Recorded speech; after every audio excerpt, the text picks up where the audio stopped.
said, you're righteous. The day you got saved, heaven said, you're righteous.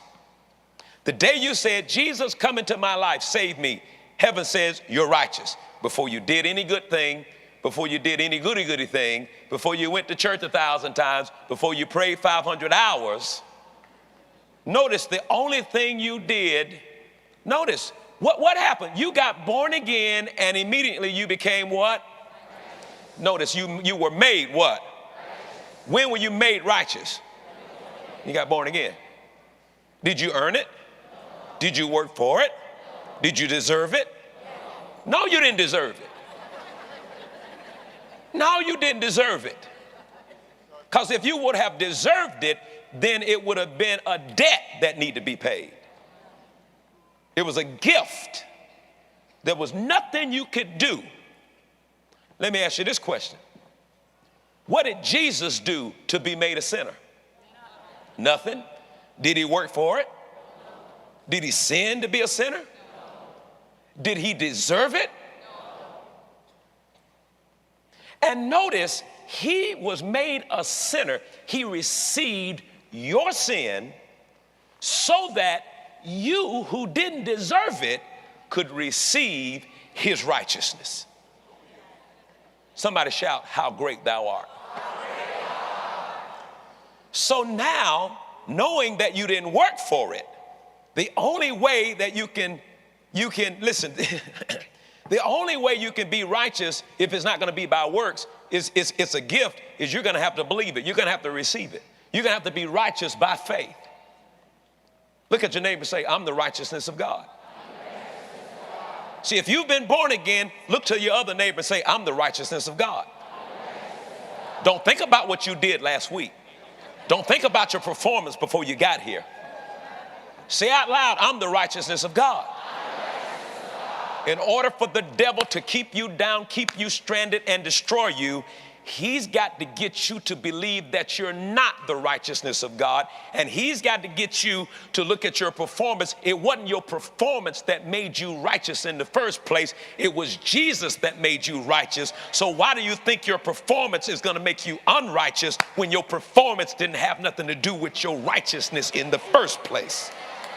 Jesus had everything to do with who you are. Somebody shout, I'm the righteousness of God. Somebody shout, I've been made righteous. Somebody shout, I believe that I'm the righteousness of God.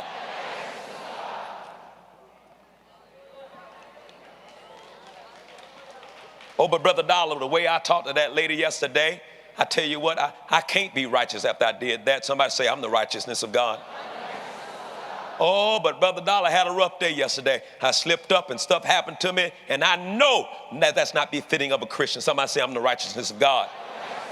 You got to settle this right now in your life, that there is nothing that I can do. Once I get born again, I am the righteousness of God, and my performance can't undo what I have received by faith. I've got to believe it no matter what's happening in my life.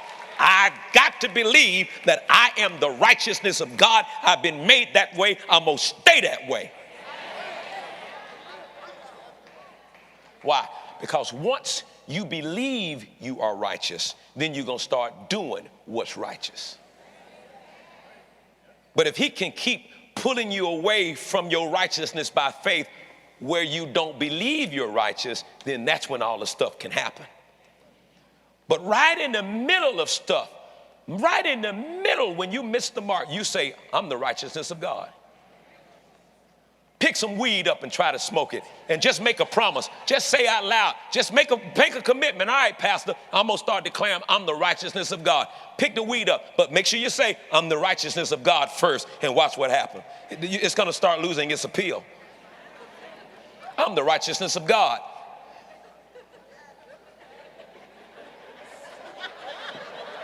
I'm the righteousness of God.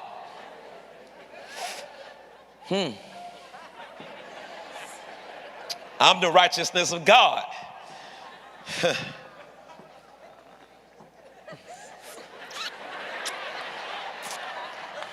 I'm the righteousness of God.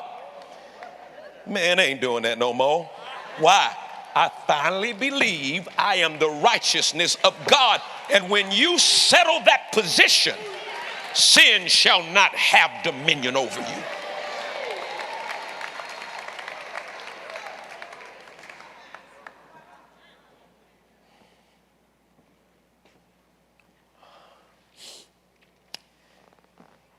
When Jesus was made sin on that cross, he was treated like the worst sinner in the world.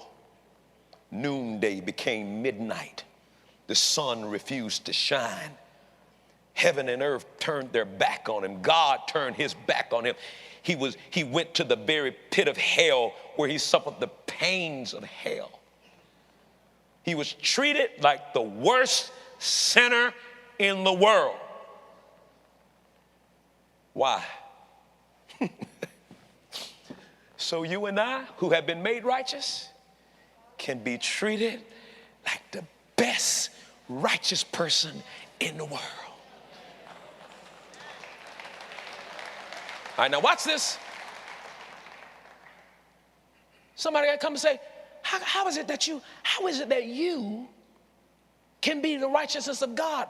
Look at, after all the stuff I done seen you do, how you gonna call yourself righteous? All right, well, let's go over here with Jesus. How they gonna call him a sinner when he ain't never did nothing? See, if you can answer why they treat him, how can he be a sinner and he's never sinned, and you can get that question answered, you'll understand how I can be righteous and my performance don't line up yet. Yet. See, some of y'all right in the middle of yet. But don't lose your identity. All right. Let us go to Romans chapter 4.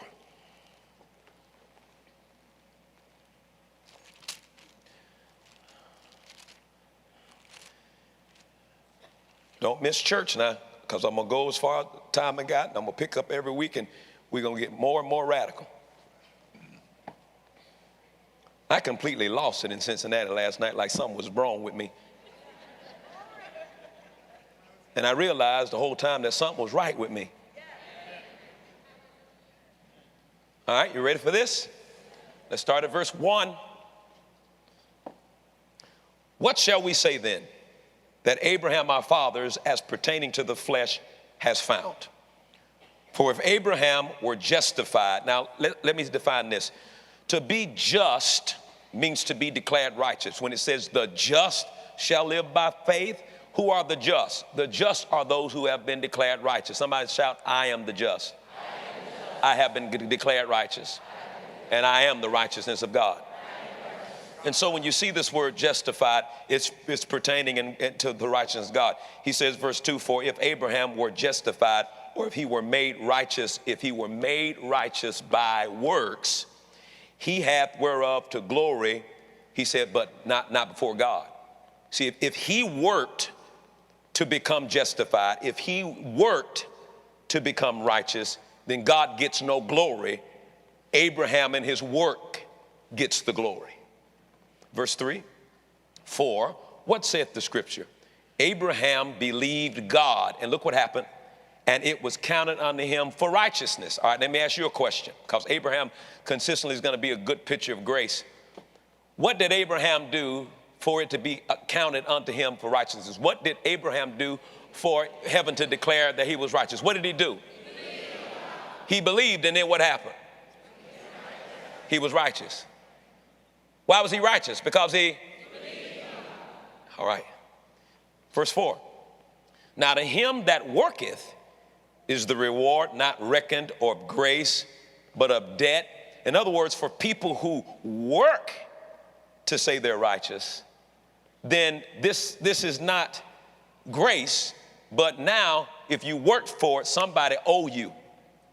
If you work for it, somebody's in debt to you. If you work for it, a payment is due. That's not the righteousness we're talking about. That righteousness was located in the law. In the law, in the old covenant, everything had to be worked for. Effort was required. Okay? Verse 5. But to him that worketh not, but believeth on him that justified or made righteous the ungodly, his faith is counted for righteousness. Did you see what he